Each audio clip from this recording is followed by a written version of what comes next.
Hello everybody, this is Rollo with Winterbrose and welcome to this presentation of how to create your own sports silhouettes using free software and some other accessories in Daz Studio.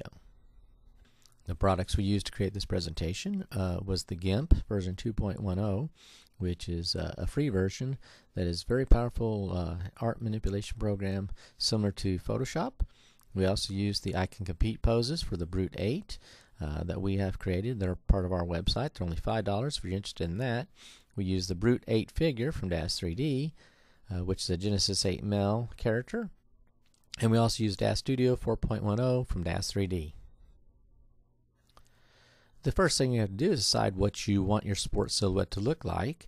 So you're going to have to choose what kind of character you want, male, female, maybe the body shape. The Brute here, he's quite athletic. You're going to select what kind of hair you want to have on him. We kind of liked him with this no hair balded effect because it works great with a silhouette. Because when you do use hair when you're making silhouettes, sometimes if there's strands of hair flowing, they might create some problems with how you use it, and they may not. You'll have to test it out yourself to see what you like. Then of course you want to choose the clothing. Now we chose this little gymnastics outfit here with tennis shoes. You don't have to choose clothing because once you do the silhouette, everything's going to be hidden. But if you don't want the effect of a nude silhouette, you'll want to put clothing on it before you do it. And then of course you're going to choose the pose or how you want the silhouette to be configured. And we're going to show you in Daz Studio how we did this one. So here you can see we loaded the Brute 8 and we put the clothing on him. And we also put this pose on him from our pose set. And this one happened to be, let's see, it's somewhere down here. I think it was a soccer pose. Oh, sorry. There it is. This one here, kicking the ball. Kick O2.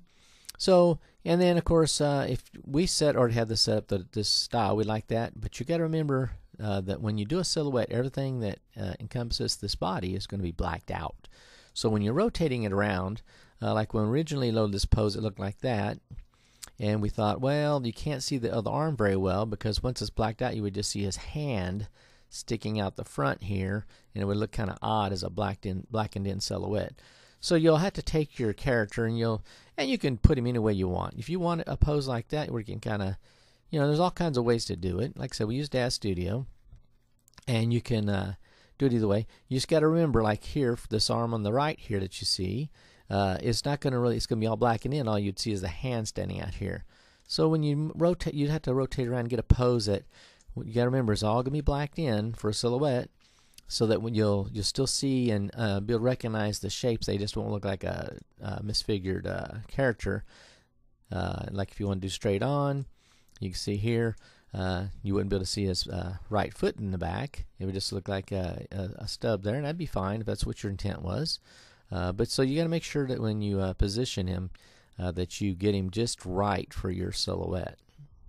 A couple other things you need to consider is the render size you're going to choose when once you've decided to get to all the positioning and the character all designed and set up. We recommend you do a large size, at least a minimum of 2048 by 2048. If your system can handle that, depending on your what software 3D application you're using to make your silhouette figure. We highly recommend a transparent background. Otherwise, you're going to do a lot of editing when you do the figure. And of course, we recommend no shadows unless, of course, you want the shadow to be part of the silhouette, which sometimes is a little more difficult to deal with, but that's up to you when you're working through your project. So here we go. We went ahead and loaded in. We rendered the scene that we had in Daz Studio. Now you can see here we did use 800 by 800, but like I said, when you're doing it, you want to use the largest size that you can, because you can always scale it down. It's just because when you scale things up, sometimes it gets pixelized, which is like little squared off edges. So you want to make it as large as you can when you render it out of Daz Studio. So we're using the GIMP here, and you see we have this nice figure of the Brute 8 in his little outfit, like he's kicking a ball. So the first thing you're going to want to do, for us, we're going to use the select tool, and we're going to select all this transparent background. And then once we've done that, you could use the color select or the select tools for the GIMP, the Brute here. However, because there's so many variety of colors in here, it wouldn't be possible, but you can do it with one click, just right there. If you use the fuzzy select tool, I believe it is. Yes, you can get the whole transparent area all at one time. Now, if you have some spaces, like if there might have been like the legs might have been figured with a space in between, you would have to hold the Shift key and select that too. So once you've selected all the transparent areas, the next thing you're going to do is go up here to select, and you're going to invert that selection. So really now it's selected everything else, which in this case would be the brute figure that you see here on the screen. So then we're going to go here next to the bucket fill, and we already have our color set up, but so here's we're using black, which is basically all black, is 0000 for the RGB, and we left that there, and that is our foreground color. So we're going to make sure we're on foreground. We want to fill the whole selection, and then we'll just go over here into the selection, and once we click that, you'll see now that it is filled them all in black. And you can see now that you can actually still detail out, the legs, the arms, and you can see it all in the figure. And sometimes you might have to go back into your 3D application and reposition them to get a better look. But this is your final test where you can see his head, his arms, legs, hands. You kind of know it's a figure kicking a ball. And we might have rotated a little more around so you can see more of his knee here, his left knee. Is he kicking? Oh, I'm sorry, his right knee. So those are things you do, and you might have to go back and forth. So once you render it, you might do a smaller render as a test to make sure you got him in the right position. But then you can always go back and refix those things. So we'll go back here to Daz Studio real quick. So like I said, when you're moving him around, you might make sure you get everything to where you want it. Like we can maybe take his right arm over here, and we might be able to maybe move it up a little so that we get a little more visual on it. There you go. So you can do a lot of different things, and we position him here. And like we said, we recommend if you till you get the exact position, know it's exactly right. Always save your scene. You always want to file your save as a scene. Save your work so that you don't lose it, just in case your system crashes or something if you overload it.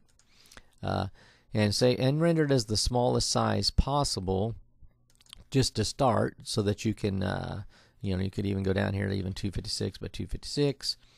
The intent of this video is not to teach you Daz Studio, I apologize, or the GIMP. We just want to show you quickly how it's done. And then once you get one that works, then go ahead and change the render size up to the maximum that your system can handle, because you want to do that in the end. We hope you enjoyed this video presentation, and if you would please, if you own the Brute 8 and Daz Studio, you might consider making a purchase of our iCan Compete 30 poses in the sports category for the Brute 8. They include baseball, basketball, and soccer, and you can see the small thumbnails there. Have a great day and enjoy everything in life.